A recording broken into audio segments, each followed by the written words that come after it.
Assalamualaikum warahmatullahi wabarakatuh. Kami dari kumpulan 13 ingin membentangkan tajuk Sistem Ekonomi di Malaysia. Ahli kumpulan kami terdiri daripada 5 orang ahli kumpulan. Yang pertama, Muhammad Aiman bin Muhammad Rusdi, DPM 20024681 daripada DPM 2A. Yang kedua, Amir Irfan Al-Bukhari bin Izayuddin, DPM 20024778 daripada DPM 2A. Yang ketiga, saya sendiri Iqmal Hakim bin Harun Nizam, DPM 20024795 daripada kelas DPM 2B. Yang keempat, Muhammad Imran bin Kamaluddin, DPM 20020499 daripada kelas DPM 2B. Yang terakhir, Ahmad Safiuddin bin Sabri, DPM 20192404 daripada kelas DPM 5B. Seterusnya, isi kandungan yang terdapat dalam slide kami. Yang pertama, pendahuluan. Yang kedua, pengenalan sistem ekonomi di Malaysia. Yang ketiga, definisi sistem ekonomi campuran di Malaysia. Yang keempat, ciri-ciri sistem ekonomi campuran di Malaysia. Yang kelima, kelebihan sistem ekonomi campuran di Malaysia. Yang keenam, kelemahan sistem ekonomi campuran di Malaysia. Yang ketujuh, tujuan campur tangan kerajaan dalam sistem ekonomi campuran di Malaysia. Yang ke-8, penyelesaian masalah asas ekonomi dalam sistem ekonomi campuran. Yang ke-9, bentuk campur tangan kerajaan dalam sistem ekonomi campuran di Malaysia. Yang ke-10, kesimpulan. Dan terakhir sekali, sumber rujukan. Assalamualaikum warahmatullahi wabarakatuh. Nama saya Muhammad Aiman bin Muhammad Rusdi dari kelas DPM 2A. Sistem ekonomi di Malaysia pada abad ke-19 sehingga tahun 1963 boleh dikategorikan kepada dua bentuk yang utama, iaitu sistem ekonomi sara diri dan sistem ekonomi komersial. Bentuk dan kegiatan ekonomi yang mereka amalkan adalah dipengaruhi daripada sistem pemerintahan pada masa dahulu. Ekonomi sara diri ialah kegiatan ekonomi yang bertujuan atau sekadar mampu untuk menampung keperluan harian keluarga. Maknanya, hasil kegiatan ekonomi akan digunakan untuk keluarga mereka. Segala kelebihan pengeluaran akan dijual. Hasil jualan tersebut akan digunakan untuk membeli barangan keperluan yang lain juga, menjadi asas keperluan. Ekonomi komersial hanya wujud di tanah Melayu setelah kehadiran penjajah British pada abad ke-19. Kehadiran mereka telah mempergiatkan bentuk ekonomi tersebut memandangkan duit tunai. Assalamualaikum warahmatullahi wabarakatuh. Nama saya Iqmal Hakim bin Harun Nizam daripada kelas DPM 2B. Hari ini saya ingin menerangkan tentang pengenalan sistem ekonomi di Malaysia. Sistem ekonomi di Malaysia pada abad ke-19 hingga tahun 1963, kegiatan ekonomi yang diamalkan pada ketika itu adalah dipengaruhi oleh sistem pemerintahan pada masa dahulu. Antara contoh ialah pedagang dan pembesar sebagai pemilik tapak perlombongan, manakala rakyat biasa sebagai petani. Apabila penjajah British datang menjajah negara kita pada abad ke-19, barulah sistem ekonomi komersial mula bertapak di Malaysia. Kehadiran British telah mempergiatkan lagi aktiviti ekonomi tersebut, memandangkan mereka mengutip cukai daripada rakyat. Akibat penjajahan British tersebut, ekonomi Malaysia bersifat ekonomi pasaran yang terikat kepada sistem ekonomi kapitalis antarabangsa. Dengan mengutamakan dan menguntungkan para pelabur swasta asing dan hanya sebilangan kecil pengusaha tempatan, kegiatan kapitalis moden berkembang dengan mengeluarkan dan mengeksport biji timah dan getah ke seluruh negara. Saya Muhammad Imran bin Kamaluddin daripada kelas DPM 2B. Nombor kad matrik DPM 2020249979. Seterusnya, saya akan menerangkan tentang definisi ekonomi campuran. Menurut Wikipedia, ekonomi campuran adalah sistem ekonomi yang menggabungkan lebih daripada satu aspek sistem ekonomi. Lazimnya, ekonomi campuran mengandungi unsur kapitalisme dan sosialisme. Tiada satu definisi khusus untuk ekonomi campuran, tetapi aspek terpenting adalah kebebasan sepenuhnya ekonomi persendirian termasuk pemilihan industri secara persendirian. Ekonomi yang terancang termasuk campur tangan untuk kebajikan sosial, pemeliharaan alam sekitar atau pemilikan aset atau sumber pengeluaran oleh negara. Sistem ekonomi campuran merupakan satu sistem di mana pihak swasta dan kerajaan bersama-sama membuat keputusan ekonomi untuk menyelesaikan masalah asas ekonomi.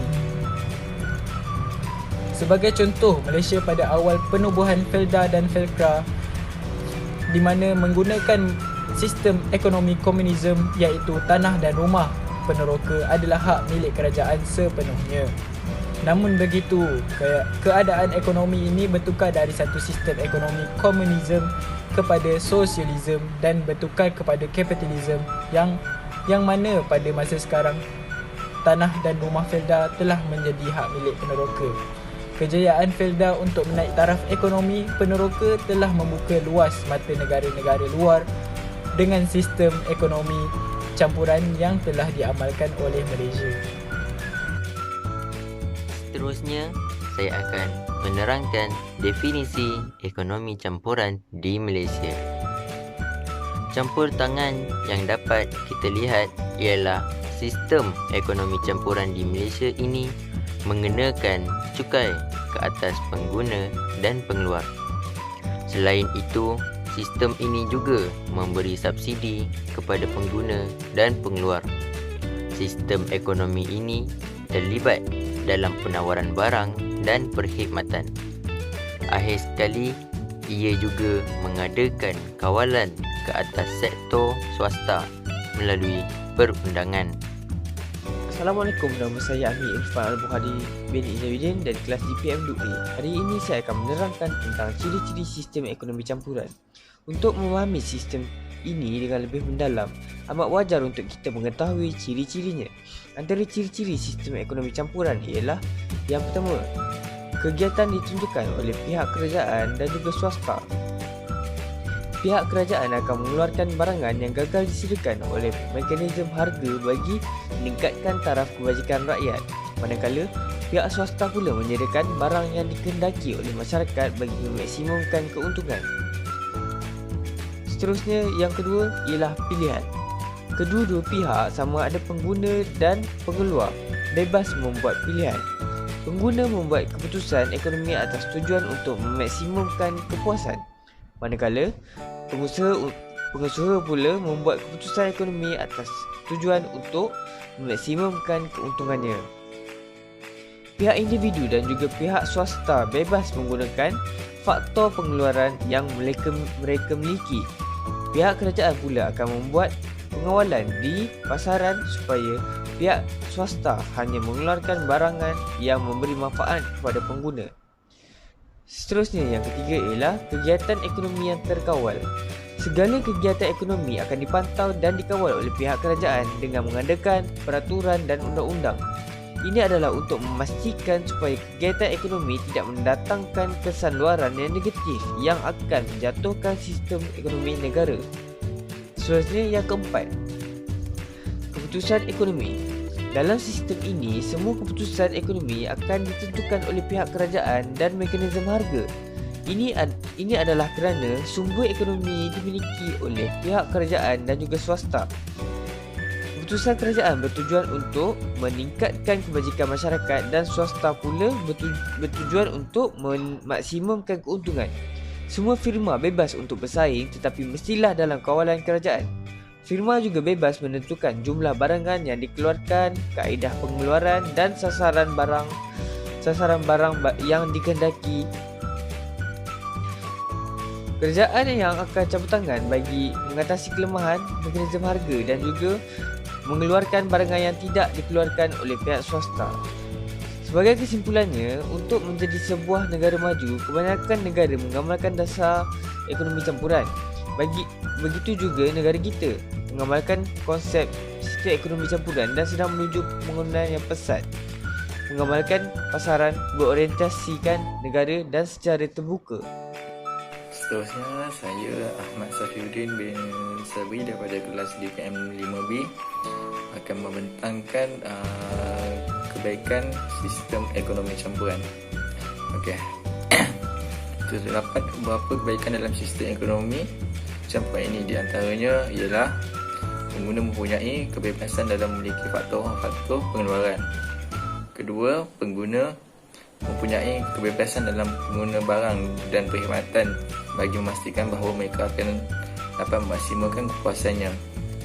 Ketiga, pengeluar pula boleh bertindak bebas dalam membuat keputusan untuk mengeluarkan sesuatu barang atau perkhidmatan, dan keputusan mereka adalah berdasarkan kepada objektif untuk memaksimalkan keuntungannya. Sistem ekonomi ini dapat memastikan bahawa barang-barang awam akan sentiasa ditawarkan dalam ekonomi, dan tanggungjawab ini akan dilaksanakan oleh kerajaan. Okay. Yang kelima, kerajaan akan memberikan subsidi di sektor-sektor tertentu, tentunya yang difikirkan mustahak untuk kebajikan rakyat negara tersebut. Keenam, kerajaan boleh memainkan peranan sebagai penstabil kepada keadaan ekonomi yang tidak stabil seperti keadaan inflasi dan kemelesatan, iaitu dengan menjalankan dasar-dasar fizikal dan kewangan. Kerajaan boleh menghasilkan keadaan taburan pendapatan yang lebih seimbang di kalangan rakyatnya, iaitu melalui dasar cukai dan subsidi. Sehubungan dengan itu, kita dapat melihat keadaan ini berdasarkan dasar-dasar yang dirangka bagi melonjakkan ekonomi negara, walaupun sering dilanda badai ketidakstabilan ekonomi disebabkan ketidakstabilan ekonomi dunia. Sebagai contohnya, dengan peristiwa wawasan 2020 yang membayangkan Malaysia menjadi negara maju dengan acuan sendiri pada tahun 2020 berdasarkan permulaan dasar pembangunan negara DPN dibina yang dibina atas gagasan dasar ekonomi baru DEB, meletakkan pembangunan seimbang dengan teras utamanya dalam konteks ini. DPN memperkenalkan beberapa dimensi baru yang melibatkan perubahan fokus strategi pemaksimian kemiskinan kepada pemaksimian miskin tegar, di samping mengurangkan kemiskinan umum, mewujudkan lebih banyak peluang pekerjaan, meningkatkan penyertaan bumi putera yang lebih bermakna di dalam sektor ekonomi moden melalui pengukuhan komuniti perdagangan dan industri bumi putera. Penglibatan sektor swasta yang lebih besar dalam proses penstrukturan penyertaan bumi putera dan juga melibatkan pembangunan model insan. Begitu juga ketika Malaysia mengalami pertumbuhan ekonomi yang perlahan dan pada tahun 2001 akibat kejatuhan permintaan global bagi barangan elektrik dan elektronik serta peristiwa 11 September di Amerika Syarikat. Namun ia kembali rancak pada tahun 2002. Ini adalah hasil daripada tindakan awal kerajaan yang berkesan menerusi pelaksanaan pakej strategi baru pada bulan Mei 2003. Di bawah pakej ini, 4 strategi telah digaris, iaitu menggalakkan pelaburan sektor swasta, mengukuhkan daya saing negara, membangunkan sumber-sumber pertumbuhan baru dan meningkatkan keberkesanan sistem penyampaian. Pelaksanaan pakej tersebut telah meningkatkan penyertaan sektor swasta dalam aktiviti ekonomi domestik serta disokong oleh permintaan luar yang lebih kukuh. Pertumbuhan ekonomi telah mencatat pencapaian yang lebih daripada yang dijangkakan, iaitu berkembang sebanyak 5.8% pada tahun 2003 dan 6.8% pada tahun seterusnya, tahun 2004. Seterusnya, dasar wawasan negara DWN dilancarkan pada tahun 2001 merupakan pembangunan dekad kedua wawasan 2020 yang menumpukan pada peningkatan keutuhan dan berdaya saing negara. DWN mengandungi strategi penting daripada dua dasar sebelumnya, iaitu DEB dan DPN, di samping beberapa dimensi baru. Dasar ini termasuklah membangunkan Malaysia sebagai sebuah masyarakat berasaskan berpengetahuan menjana pertumbuhan ekonomi yang didorong oleh sumber dan kekuatan domestik dan mencapai penyertaan bumi putera yang berkesan serta pemilikan ekuiti sekurang-kurangnya 30% pada tahun 2010. Okay, seterusnya saya soalan kepada kawan saya untuk menerangkan kelemahan sistem ekonomi campuran.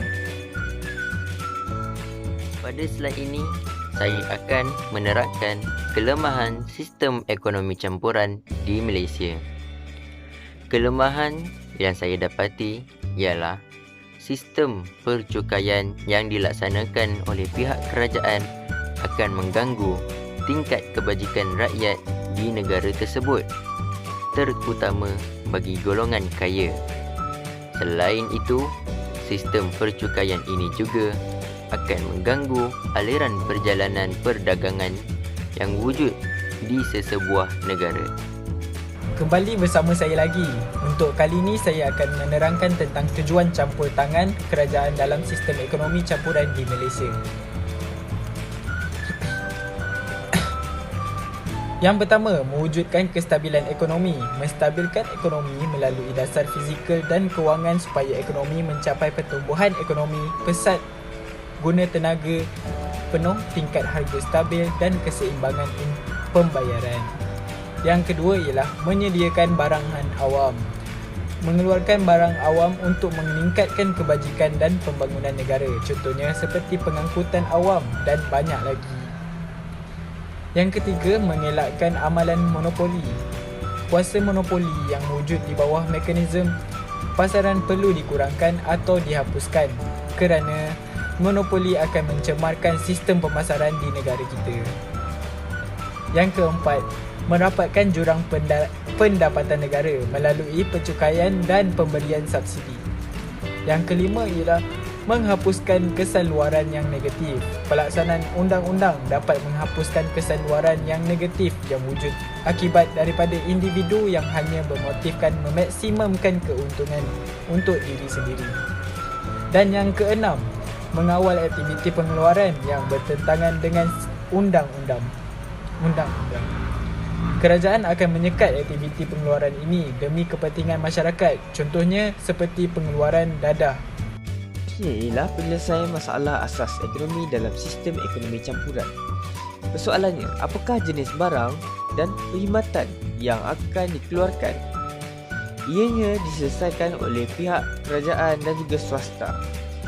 Pihak swasta mengeluarkan jenis barang yang mempunyai permintaan untuk memaksimumkan keuntungan. Pihak kerajaan pula mengeluarkan jenis barang dan perkhidmatan yang tidak mampu dikeluarkan oleh pihak swasta seperti jalan raya dan yang mampu dikeluarkan seperti pendidikan. Seterusnya, swasta bergantung kepada mekanisme harga manakala kerajaan mengeluarkan barang dan perkhidmatan yang tidak mencukupi dalam pasaran untuk memenuhi permintaan masyarakat dan menjamin kebajikan masyarakat. Persoalan kedua ialah berapa banyak barang dan perkhidmatan yang hendak dikeluarkan. Swasta bergantung kepada mekanisme harga, manakala kerajaan pula mengeluarkan barang dan perkhidmatan yang tidak mencukupi dalam pasaran untuk memenuhi permintaan masyarakat dan menjamin kebajikan masyarakat. Seterusnya, kerajaan mempunyai teknik pengeluaran berdasarkan kos kebajikan masyarakat. Soalan ketiga ialah untuk siapa barang dan perkhidmatan itu hendak dikeluarkan. Bagi swasta, ianya bergantung kepada agihan pendapatan, kemampuan dan juga kuasa beli dalam pasaran. Manakala bagi kerajaan, ianya menawarkan dan menyediakan barang untuk semua rakyat bertujuan meningkatkan kebajikan rakyat. Seterusnya saya akan menerangkan tentang bentuk campur tangan kerajaan dalam ekonomi campuran di Malaysia. Yang pertama, peraturan dan undang-undang. Antaranya ialah kerajaan telah membuat peraturan dan undang-undang tertentu kepada perjalanan sistem pasaran. Yang kedua, pengawalan harga barang dan perkhidmatan. Contohnya, bagi barang keperluan asas seperti gula, garam, beras dan susu adalah barang kawalan dan harganya tidak boleh dinaikkan atau diturunkan tanpa persetujuan kerajaan. Yang ketiga, sistem percukaian.